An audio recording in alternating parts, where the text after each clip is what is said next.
I should be able to fit the shutter back on the camera now. So first, I'll just wipe a bit of molybdenum paste on that rangefinder coupling plate. Before you put the shutter back on the front of the camera, make sure that the cocking piece here is in the right position. If you see the angle of the slot there, it's at about the 5 to 12 position. And that appears to be about correct for this particular shutter, and probably any other shutter too, I would think.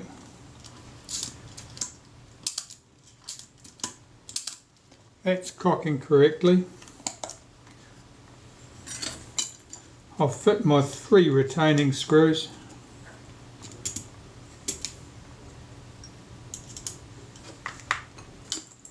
And then check the action again. It's particularly worth checking the action of the self timer to make sure that runs down correctly. If the cocking action is too far advanced, there's not enough backlash in the system and the self timer can't run down. Let's try it. No, that's running correctly, that's good.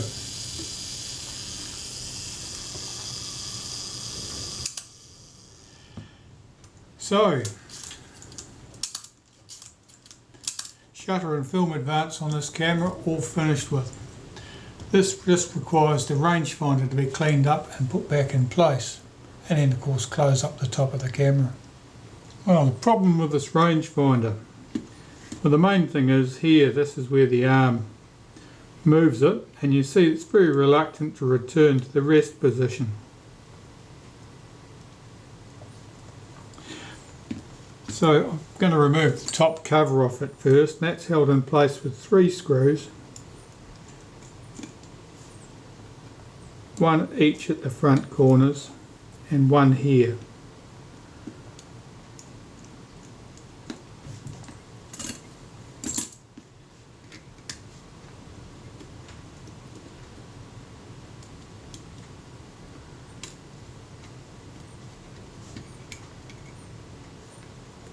These 2 screws that are on this side, leave them alone, they don't hold the cover in place. Now you can see the cover's fairly plain.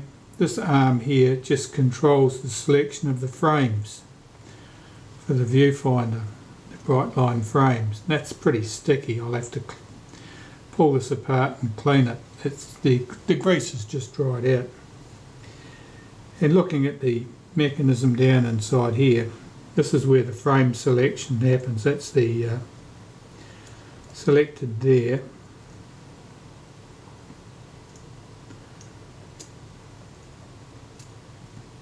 That's quite sticky. I can see a bit of, looks like corrosion on that.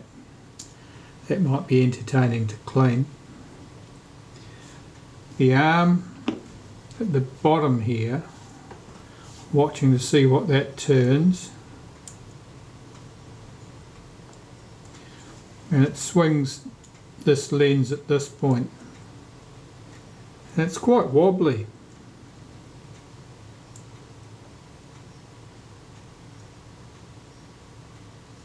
It looks like it's held in at the pivot with a spring at that point there.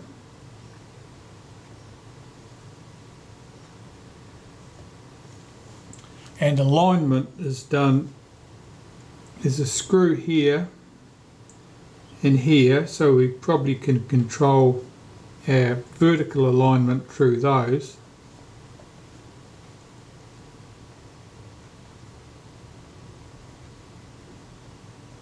Or is that just for the frames? That's just for our frames, I think. Our vertical alignment for the rangefinder is probably this screw here. The horizontal adjustment, of course, is here. I'll remove this front cover.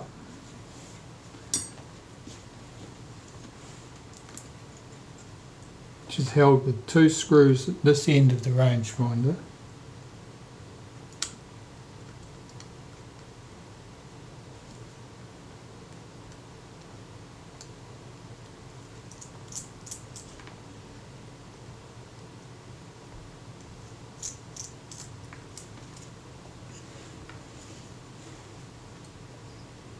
one screw at this end.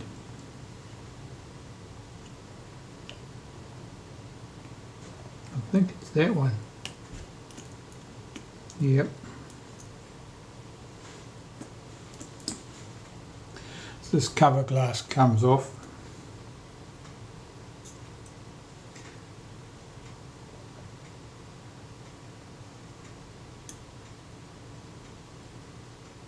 You can see how the parallax correction moves as the rangefinder arm moves. Right, this little mask lifts off. I can see that it was held in place with a spot of glue at this point and probably at that point. There's tiny projections on the aluminium piece here.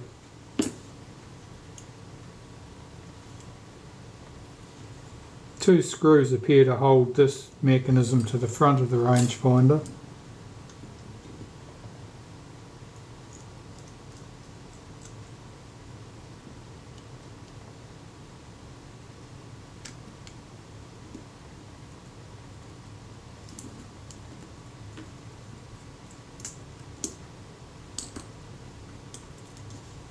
Just lift that off.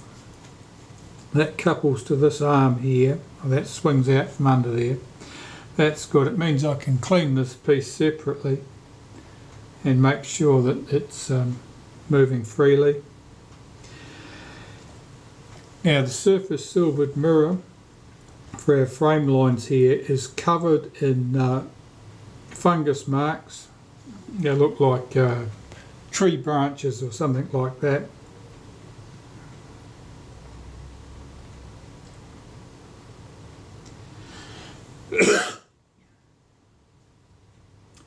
The front glass here is held with two screws, here and here. I'll see if I can remove that piece.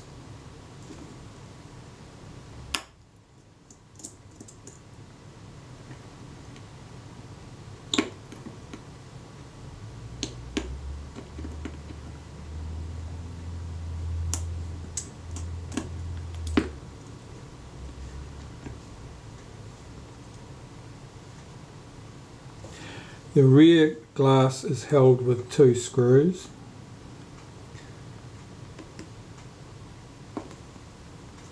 Now that's flat on the back surface and convex on the front surface.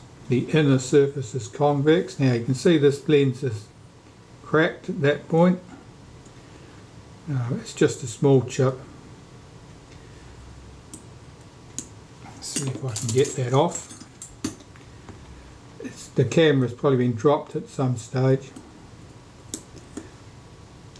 Yeah, that's off. That lens is quite heavily marked with fungus. That missing piece of glass won't show at all. That'll be hidden underneath the frame.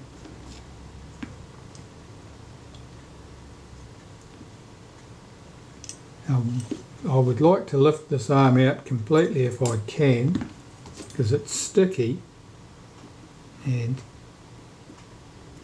I'd like to be able to clean it completely.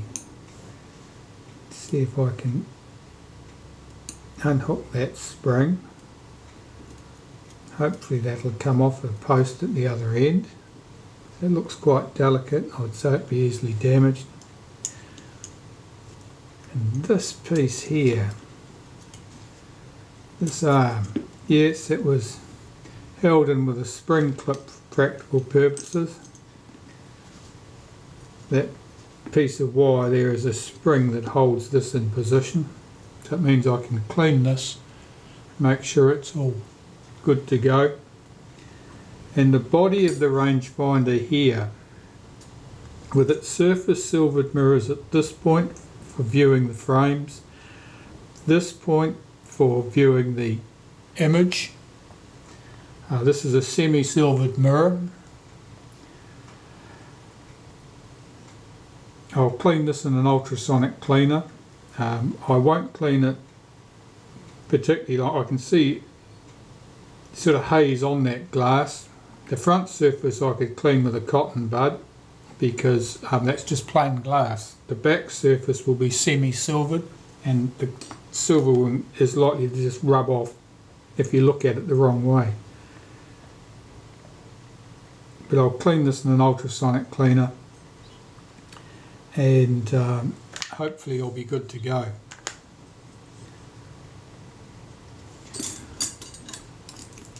I'm going to clean this front surface that I can get to, and which is plain glass, with a cotton bud and some glass cleaner first.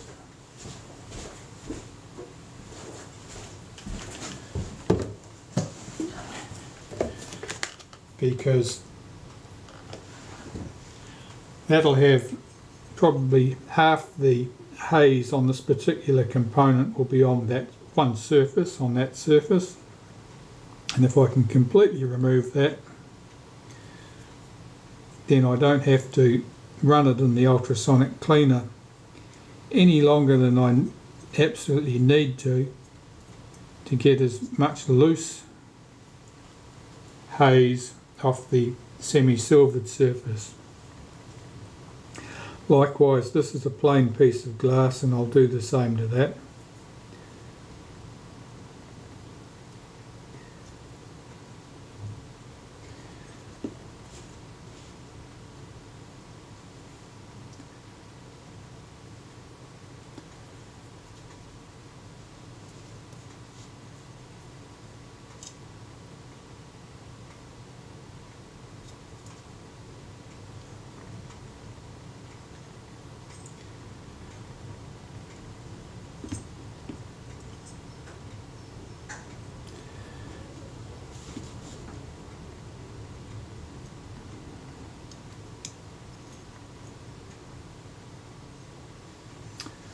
Okay, to the ultrasonic cleaner for that.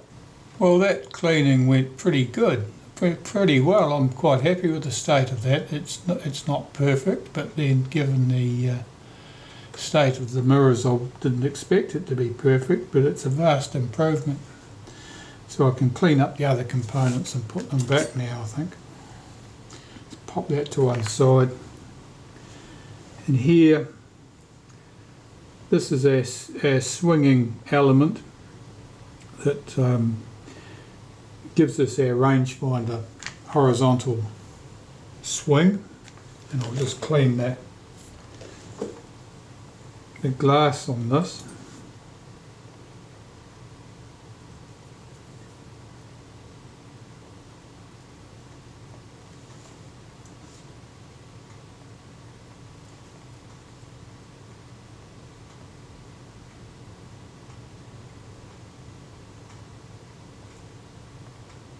That's good.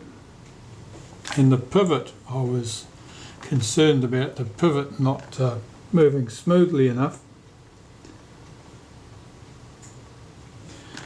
So I'll clean that pivot with a bit of naphtha. It looks quite clean and dry, as though there's nothing on there.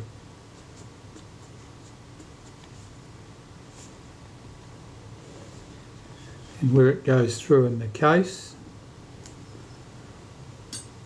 I can see that the hole's not round, it's sort of egg-shaped almost, and this must push in under the tension of that spring back towards the egg-shaped end of it, the pointed end of it. Let's put a smear of molybdenum paste. I'll put it on the inside of that hole.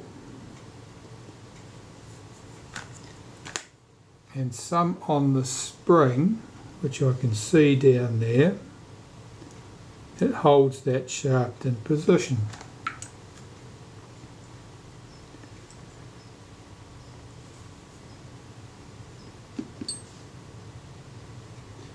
So this drops down into the body here. And will it push past the spring, or have I got to move it manually? I think I've got to move it manually.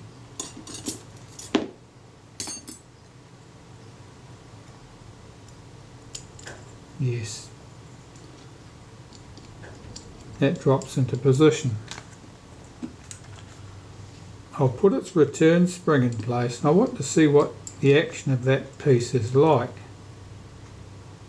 It feels pretty good.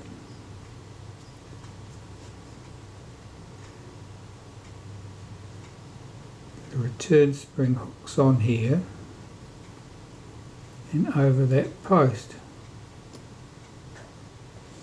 And it's quite a light spring.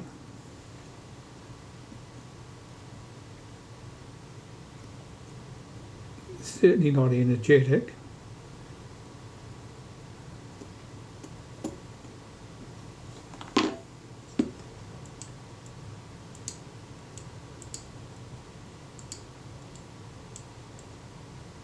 That returns to the rest position fine now.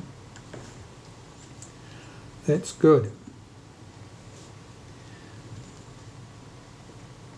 So the optical components at this end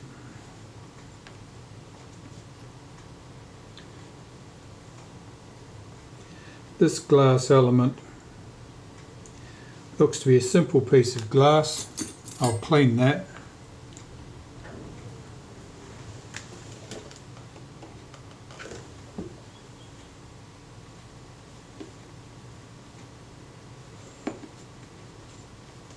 The outside face is flat. It's much easier to judge how clean you've got flat surfaces than it is convex surfaces or concave surfaces in particular. So I'll get that outside surface clean, and then it's easier to see the problems with the inside surface. Now this was certainly showing fungus type marks.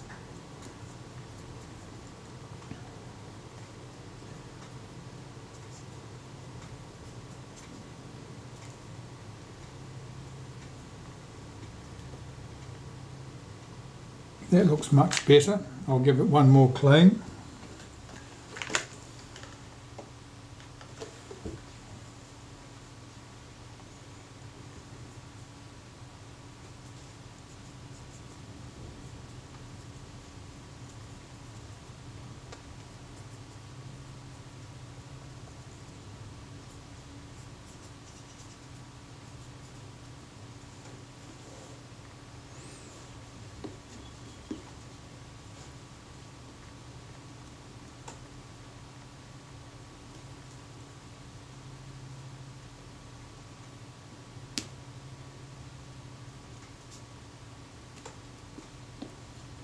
That's good.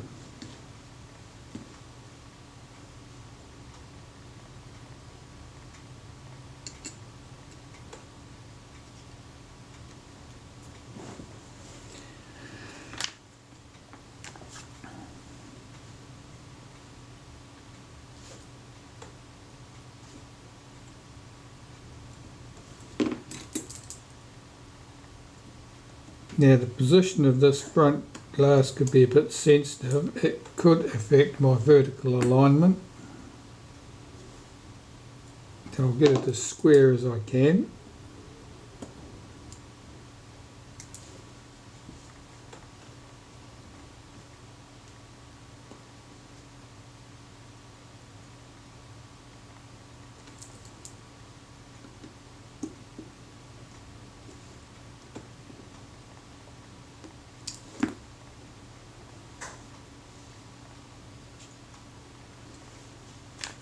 And the eyepiece lens at the back will need to be cleaned and put back.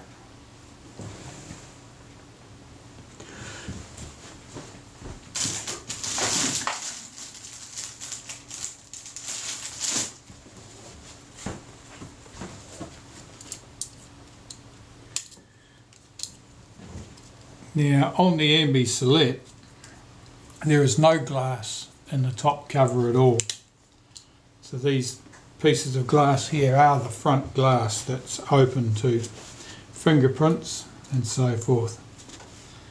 I'll get rid of those chips of glass, and this piece has got marked fungus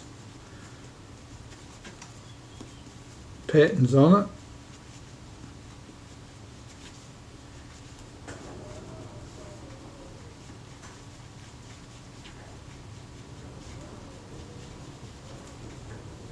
Now the fungus is certainly evident on the glass, but I've got no reason to believe that it eats the glass, feeds on it, or does anything of that nature.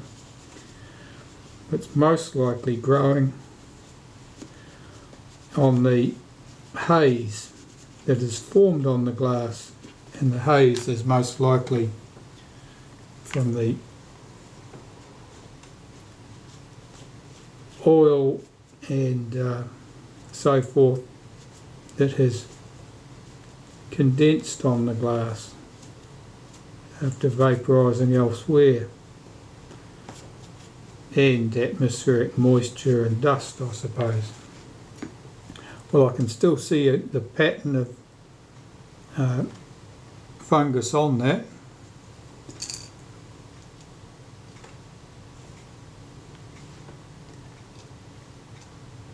Just position that chip to the top because it'll be hidden by the frame there.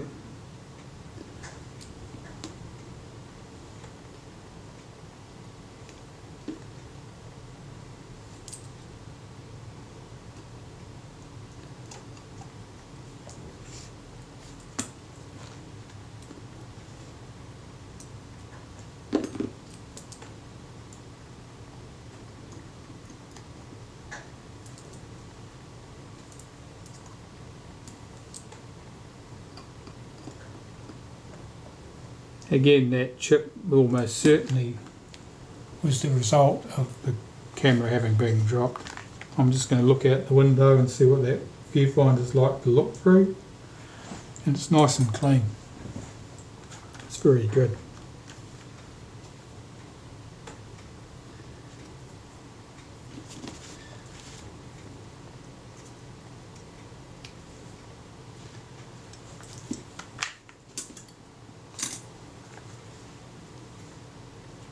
So my parallax correction and frame lines are on this section. It seems to move freely enough. Yeah. See if I can get this angled correctly for the camera. Excuse me. You probably see there's a lot of staining on the back of these components, and I can tell that that's fingerprints. There's fingerprints etched in here.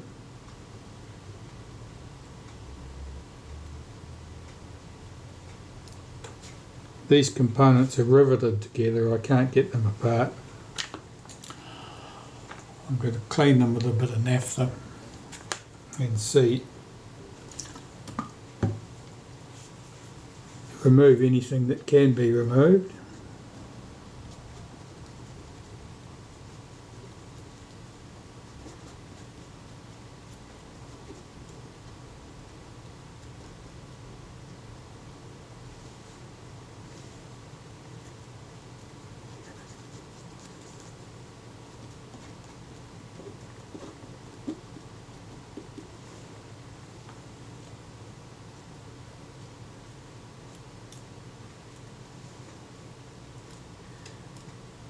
These two are coupled, they're pivoted at this point and this point, and in the middle they're coupled together. There's a pin running in the slot of the other blade, so they move opposite each other. I'm just going to put a touch of molybdenum paste on that tiny pin where it runs in that slot.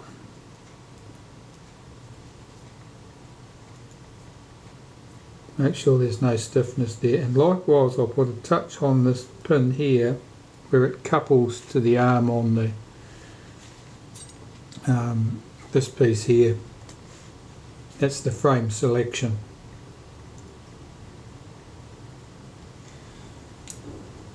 At the front, this is our parallax correction. That appears to move quite smoothly. I'm leaving that alone.